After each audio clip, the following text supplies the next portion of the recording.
What is up? I am so excited to be here and to do this live. It has been a little bit since I've done a live, but stoked to be here again. So there's a few things I want to share with y'all. One is mindset, really. I think so often people think about let me back up before we get into mindset.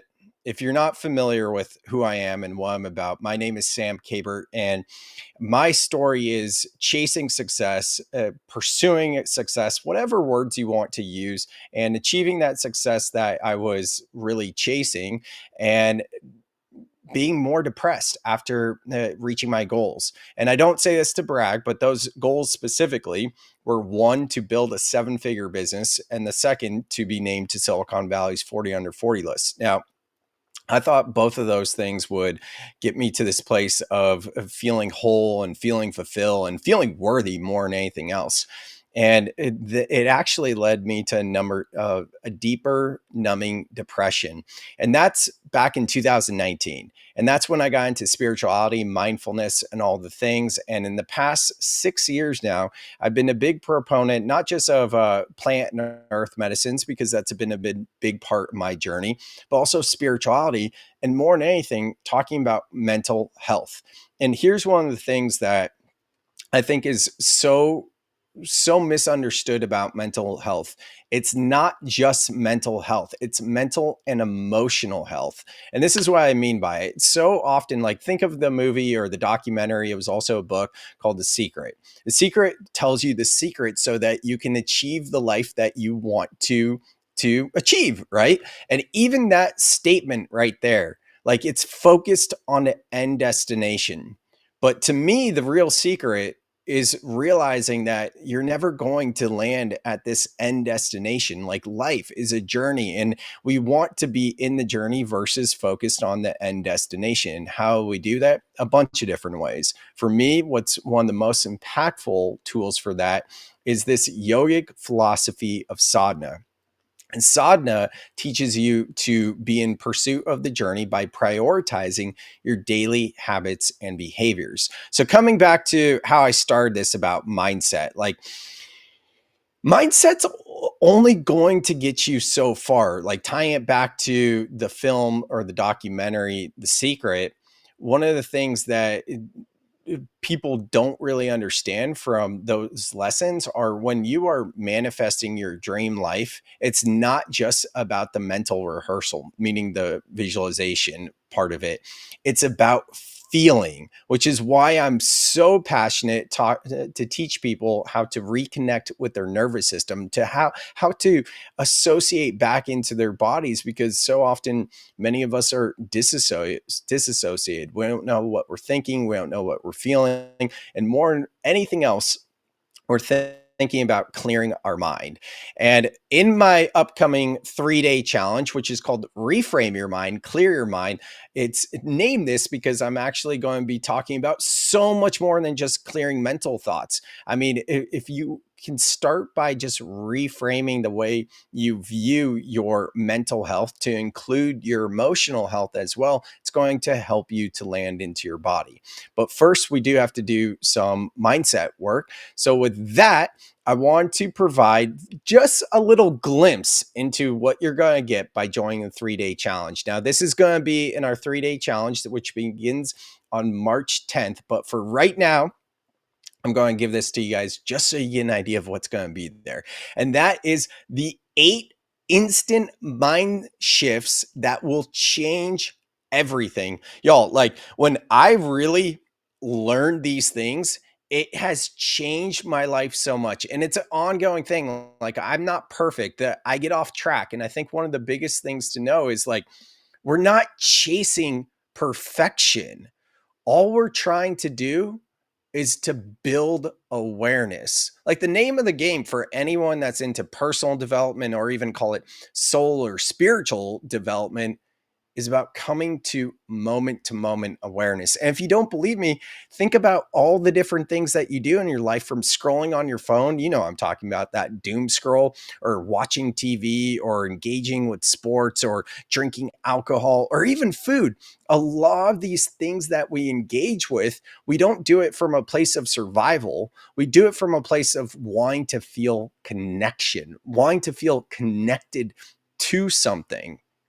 And that is what moment to moment awareness is about. It's about not using these outside things to bring them into us, whether it's through our eyes with a doom scroll, or watching TV, or putting food in our body, or whatever it might be. It's about harnessing that on our own so that we can get to this place within that feels good. So, with that, here's the very first mindset shift that is going to change everything for you. I mean, it did for me, and I trust it will for you as well. It's this philosophy of practice makes practice. Now, I talked about this in my TED talk, and sometimes when I speak on stage, I'll share this as well. But years ago, I think it was 2020, so it was in the pandemic. I live out here at the beach in Santa Cruz, California, and there's a lot of beach yoga. And back then, with the lockdowns, there wasn't really an opportunity to go into the studio to practice yoga. You remember what the lockdowns were like. You're a smart person, right? So we had beach yoga, so I would go to beach yoga a lot. And I remember being in Warrior 2. And if you're not a yogi, Warrior 2 is where you put your arms out, kind of like you're surfing. And I was in the sand doing Warrior 2, looking out in the ocean, and I heard the instructor say, practice makes practice. You know, a lot of times in yoga classes, there's these little one liner wisdom things that will come through, and they're great opportunities for reframes. Well, in that moment, when the instructor said practice makes practice, I almost fell out of doing Warrior 2. Imagine this. I was there in the sand doing Warrior 2, you know, like that position where it looks like you're surfing, right? I was doing that. Instructor says practice makes practice. I looked up and I was like, practice makes practice? What are you talking about? Practice makes perfect. Reminds me of Allen Iverson. And, you talking about practice? I digress. Anyways, so what does practice makes practice actually mean? You know, in that moment after I had that first initial thought of like, what are you talking about? I got curious. And I think more than anything, this journey of getting to know ourselves is about curiosity. So as I got curious, I was like, what what is practice makes practice? Have I been conditioned so much to focus on perfection? And have I been programmed so much to focus on an end destination? Like, practice makes practice. That is profound. Like, that actually makes a lot of sense. So the way I have internalized this philosophy of practice makes practice is kind of like the symbol of infinity, right? This symbol of infinity, imagine a figure eight flipped on its side. Well, now it's flipped on its side. We have the infinity. You can see the highs and you can see the lows, right? And one of the most beautiful things about the symbol of the infinity is it always comes back to meet itself exactly where it's at. And that has helped me so much in my journey, because when I've experienced those lows, I've thought about this philosophy of practice makes practice. I've thought and visualized the infinity and been like, you know what? I know I'm experiencing this low now, but that only means I'm going to be catapulted to the next high. Right. And I don't mean high like we're chasing highs. I mean like a next level, a next evolution of myself. Because the way I view this is it's almost like an infinity that's like a staircase, like a staircase to heaven, like Led Zeppelin, right? It's ascending, it's getting bigger. So each time you have that low, now that low isn't as low. And those highs are becoming higher.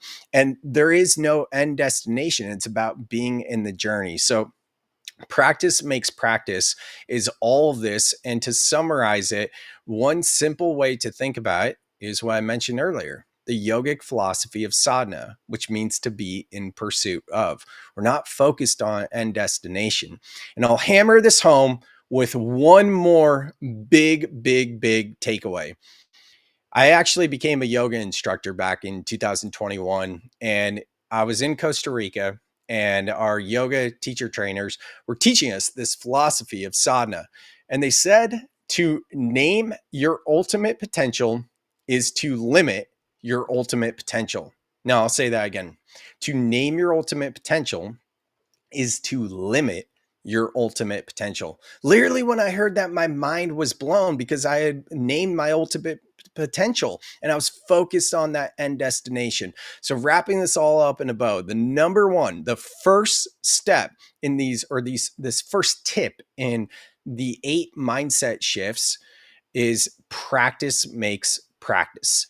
Number two, things are happening with you. Now stay with me here. Stay with me here. You've probably I'd be surprised if you haven't heard that things don't happen to you, they happen for you. You've probably heard that. And that reframe, when I first heard that, was profound and it was so helpful because it helped me to move beyond victim consciousness, beyond victim mindset, beyond looking at the world as a glass half empty and there's this external force out there to get me. It has been so instrumental for myself and many others to reframe things don't happen to you, they happen for you. But here's the real caveat, and actually, I should say this is the real secret. Most people don't know this. Things don't just happen for you, they happen with you. And stay with me here. If you think that things happen to you, it's essentially saying, hey, there's this outside force out there somewhere, and it's out to get me, right? So you reframe that saying things happen for me. And that's like saying, hey, there's this outside force and it's out to make sure that things go well in my life. Well, the real secret here is things happen with you. You have to take action. You have to be a co-creator of your reality. And or do you know how empowering it is to make the shift from happening for you to happening with you? You're no longer like, hey, there's this outside force and it's just making sure that things go well in my life. It's like, no, things are happening with me. So if I am expecting to meet the love of my life, if I'm expecting to grow my business, if I'm expecting to uh, increase my strength or feel better mentally and emotionally, I can't just sit down and be like, oh, I'm putting the intention out there. It's all good. There's this outside force that is making sure that things happen for me. No, it happens with you. You need to take action. Once you realize that you are co-creator of your reality, then everything you've been learning about affirmations, manifestations, Napoleon Hill's work and Neville Goddard's work and all these things, they start to click for you because you're no longer saying there's this outside force that's getting it done for me. Now you're stepping into your sovereignty and owning it. And that is just so empowering. So, number two, things happen with you. Go beyond things happening for you and into things happening with you. Number three, the third instant mind shift that will change everything for you. This one is what I like to call the of course mentality. Now, I've been very outspoken about my spiritual journey and how much I love talking all things woo. And I think I know that the more we are in alignment, meaning we are embodying our beliefs and values, the universe mirrors back to us in forms of synchronicities, which is a term that was coined by Carl Jung. And synchronicities can be thought of as mini miracles. They can be thought of as what many people might refer to as serendipitous moments. And when you're new on your path, when you experience these like mini miracles that are synchronicities, a lot of people say, that's crazy. And what is the energy of saying that's crazy for something that's a miracle? It's saying, I don't know about that. Like, that's too big. I can't believe that. I'm not really embracing that. And it's a resistance, it's pushing it away.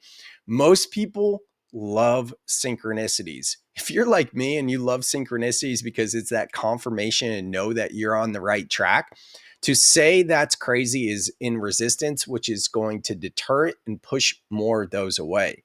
Now, the reframe of that's crazy when experiencing synchronicities for me for years was that's wild, because I was so triggered when I'd hear people say that's crazy. I'm like, no, it's not crazy. That's what we're aiming for. Like, if anything, instead of saying crazy, let's say that's wild. And I had a buddy reframe me almost 2 years ago. And he said, "Hey, how about instead of saying that's wild, what about saying, of course?" I was like, "Ooh, I like that." So if this is a new concept from you, make the jump from crazy straight to of course.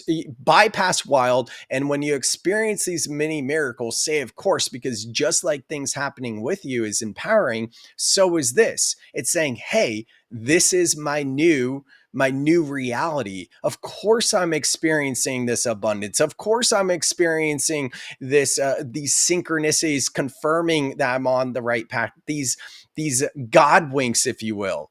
Say, of course. So that is your third instant mind shift. The fourth is a game time mentality. Now, this one's very close to my heart. Back in January of 2023, I launched a group program, a psychedelic group integration, a psychedelic integration program for a group. And it was called Structured Flow. And what I didn't know at the time, because I was riding high, life was so good. I was an amazing place for about a couple, maybe few years at that point. I didn't know that in the next few months, my life would totally implode. And 2023 shaped out to be the most challenging year of my life.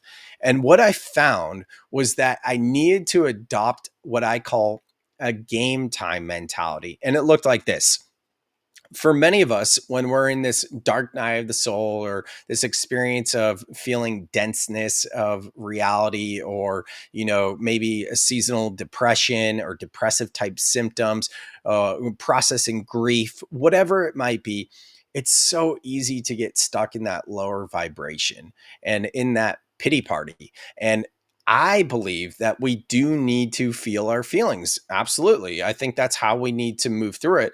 But feeling our feelings doesn't mean drowning in self loathing and drowning in pity and drowning in sorrow. It means processing it. It means to do your shadow work, which, side note, if you're doing the work at all, that is doing shadow work. Shadow work is another term coined by Carl Jung. And the shadow is basically making whatever is unconscious, making it, bringing it to conscious awareness.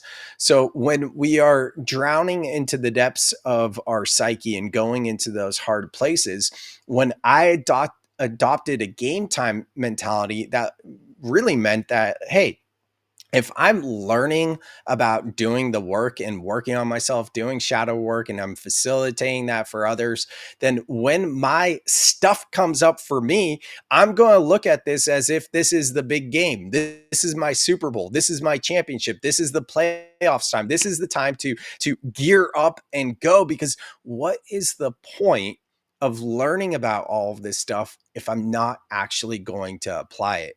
So your fourth mindset shift that is going to change everything in your life is to adopt a game time mentality. When things get hard, when things get challenging, when your back is pushed against the wall, can you find that game time mentality?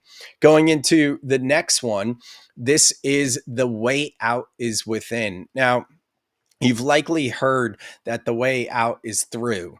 When it comes to soul development, when it comes to personal development, this is a different energy than personal development. This is about going within. Now, for years, when I was earlier on my path of like spirituality and soul development, I heard the way out is through. And it never really fully landed with me. And I didn't know why until a buddy wrote in his book. Shout out to Nathan Kohlerman. He wrote in his book, The Way Out is Within.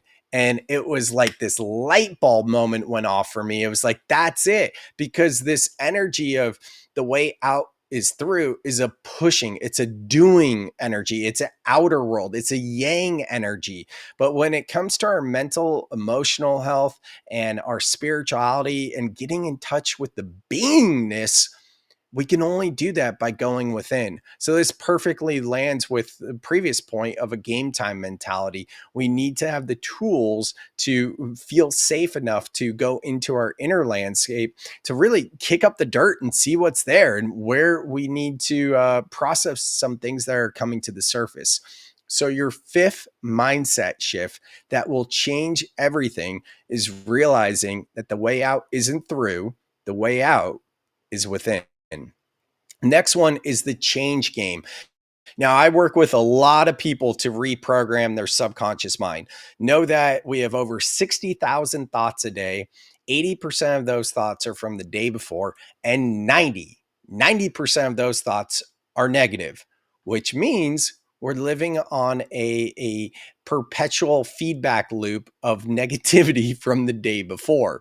If we want to reprogram our subconscious mind to work for us, then we need to find tools. We need to find ways that work for us to bring about moment to moment awareness. And as we do that, throughout our day, we'll start to notice negative thoughts when they creep in.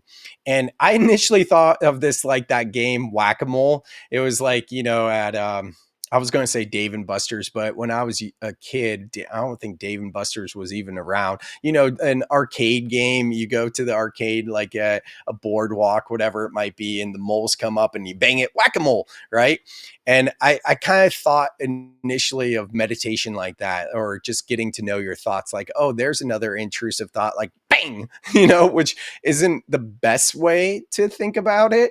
I actually like the change game more, which is something that Dr. Joe Dispenza teaches. And the change game is like, oh, hey, there's an intrusive thought that came through. Let me say change right now. I have clients that prefer using the word cancel, whatever word, it doesn't really matter. How Dr. Joe Dispenza teaches this, though, is when you have the intrusive thought, say change, and that's going to signal to your brain that is not who I am anymore. And that is going to fire and wire new neural pathways to connect together.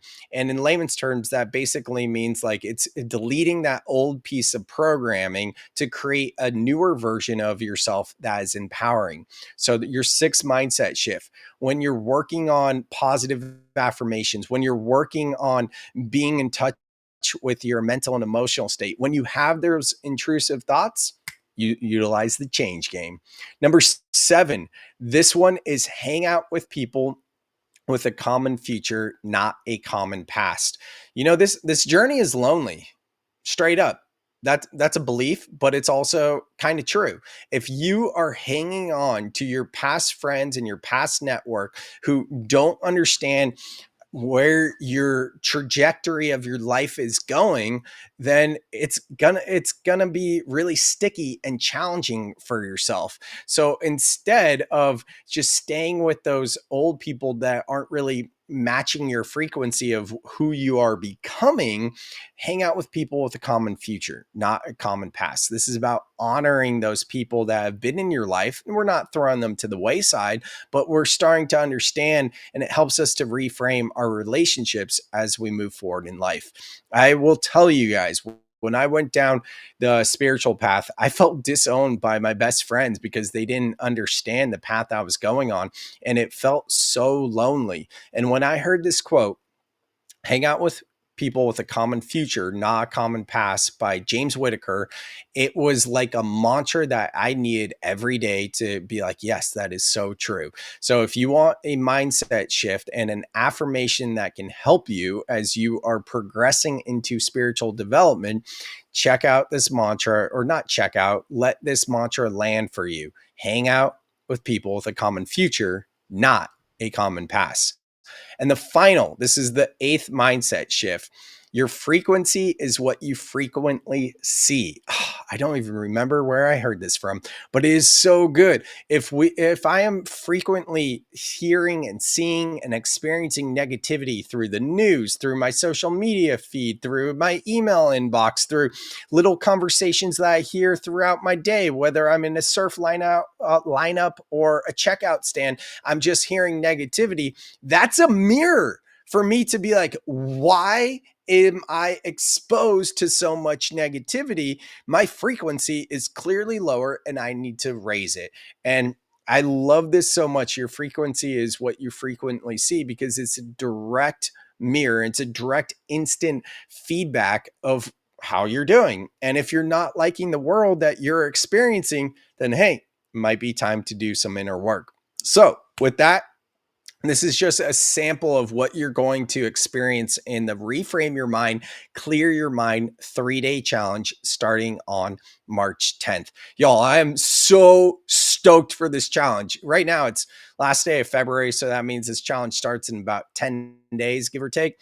And I mean, I'm ready to dive into this challenge right now because I'm so excited. But having said that, go ahead and sign up. It's only $22. That's a few cups of coffee or, a bad meal at the airport. Or if you live in California, that's like a breakfast burrito. So you can afford this. It's 22 bucks. This is going to change so much in your life. And we're going to dive so much deeper than just mindset. I'm going to teach you how to regulate your nervous system through breath work. I'm going to lead you through breath work sessions. You're also going to get an online community that's going through this challenge along with you as well. So I will see you guys at the challenge. You can sign up at my website, samcaber.com/mine. See you there.